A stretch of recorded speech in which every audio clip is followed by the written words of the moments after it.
Welcome back, my friends. So today we have something much needed for our CP18, and that would be these really cool box. Yay!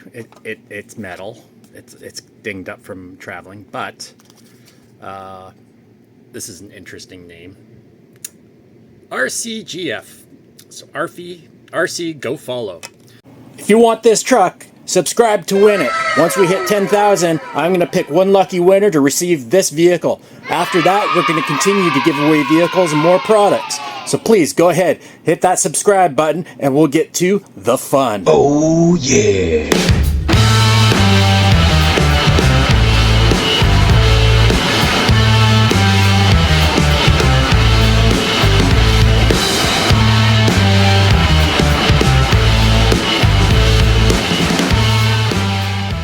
Okay then, so we have new axles. So I paid about 100 Canadian for these. And they are machined aluminum. Don't ask me what kind of aluminum, because I really don't care. It's only for 1/18 scale. So we're gonna put these into this bad boy. But let's take a look and see how wide they are. They are about 12 centimeters. So we're going to take apart everything, obviously, for the axles here. And now these didn't come with their own steering arm, which I thought was kind of interesting, or steering linkage. So I guess we will find out on what that is going to be. If these axles are more narrow, because I think they might be more narrow, but they might not be. But they are. Yep, they are 100% more narrow. So, the original ones are about 13.5 wide, and these are only 12. So we're going to take these apart, and we're going to see if we can transfer those pieces out, which they should be able to. The stock axle is 44 grams. 44 grams. The new axle is 98 grams, so twice the weight. So this is the screw for the stock axle to hold the servo mount on. This is the screw that they gave us in the new axles. So this is wider, but it's shorter, so that won't work. I need to find something of the same length and that width. So that's going to be fun. So I mean, that's a little frustrating. I actually had to go in and look in my obscure amount of screws that I keep from other projects or other builds when you're buying things, and I found some Phillips head screws that actually fit, because these are a really oddball size. They're not a 2 mil, they're not a 1.5, they're not a 3 mil, they're like a 1.7 mil, whatever that is. So I managed to find some that were just long enough, because the ones it comes with are too short. They're good for the rear, right? But as soon as you put the mount on, you're missing that extra space that you need, or extra length you need, in order to get the mount on properly. So, all right. So we've got all the screws out.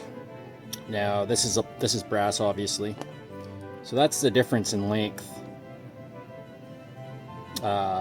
for your out shaft. So we're just going to do a little switcheroo. Oh yeah, that works. Yep, we got a perfect match. So no real big issue there. The only problem I think now is this has an extension on it. So I'm still going to end up with a more narrow wheel. But that being said, I don't think that's going to be too much of an issue considering the width I had on the truck already, because these wheels have like really low offset. I think it's like 1. So yeah, I'm still way out on the portal there. So but I see another issue here. I am not coming all the way out to the end here, so that's going to be an issue. All right, so we are probably going to end up with the same track width here. So we're looking at just over 14 with the new axles with a shorter wheelbase and a larger offset with these tires. With the stock wheels and the stock axles, we were also looking at about 14. So we're not gaining, we're not losing. So I'm pretty happy with that. I mean, those are the tires I'm going to be using anyway. And if I do need to, I can actually I can get extenders and then change these over, because all these parts are all compatible. As I'm putting together the rear of the truck with the rear axle, I have decided that I really want to use these because I paid money for them. And these are quite short, so to fix the problem I was having on these, right there, you see what the problem is there?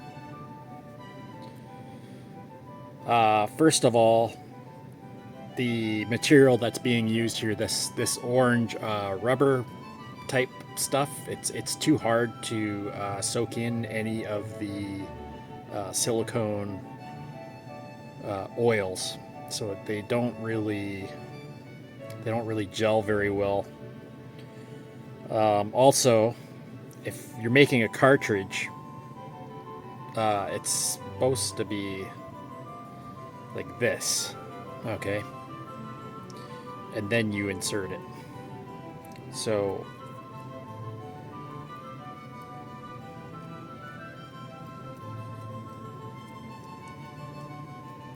and actually that's already better. So whoever put these together didn't put them together properly. So I think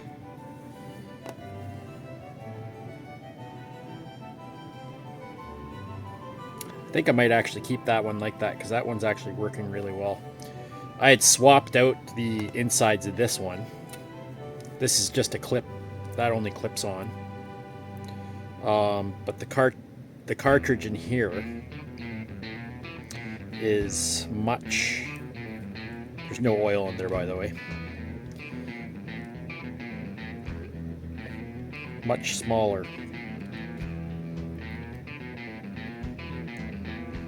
So there, you have your silicone ring, your spacer, and then another silicone ring. That's how they're supposed to be built. Anytime you open up a shock, this is how they're going to look. That's so that you get no play in anything.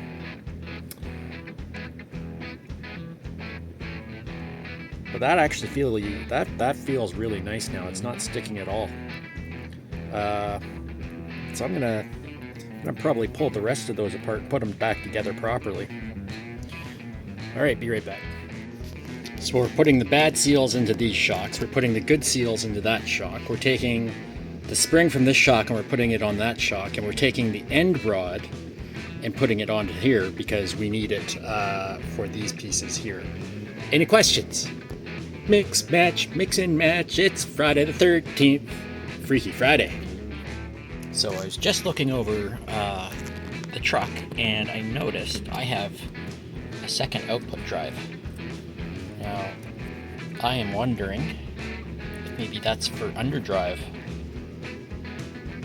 So I am going to take a look and see if that's the case. Well, was it something amazing? No, it just makes the wheels on the back spin in the opposite direction.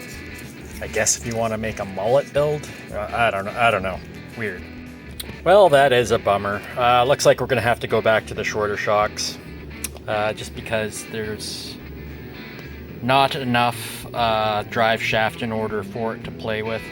So when these fully collapse, it's right up against the end, and when it comes out, obviously it pops out. It's only got about, I think, this much play before it comes out. That's too bad. But that is what it is. Can't always win.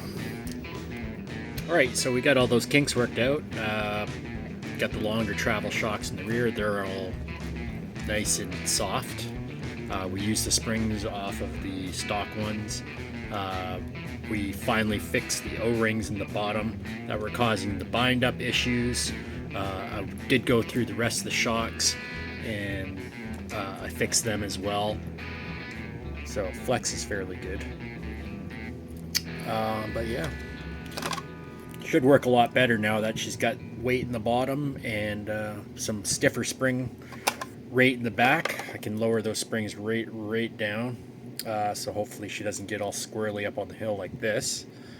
And yeah, we'll see how she works. And of course it's raining, so the waterfall's going. But I'm smart and I built this little undercover umbrella.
I forgot.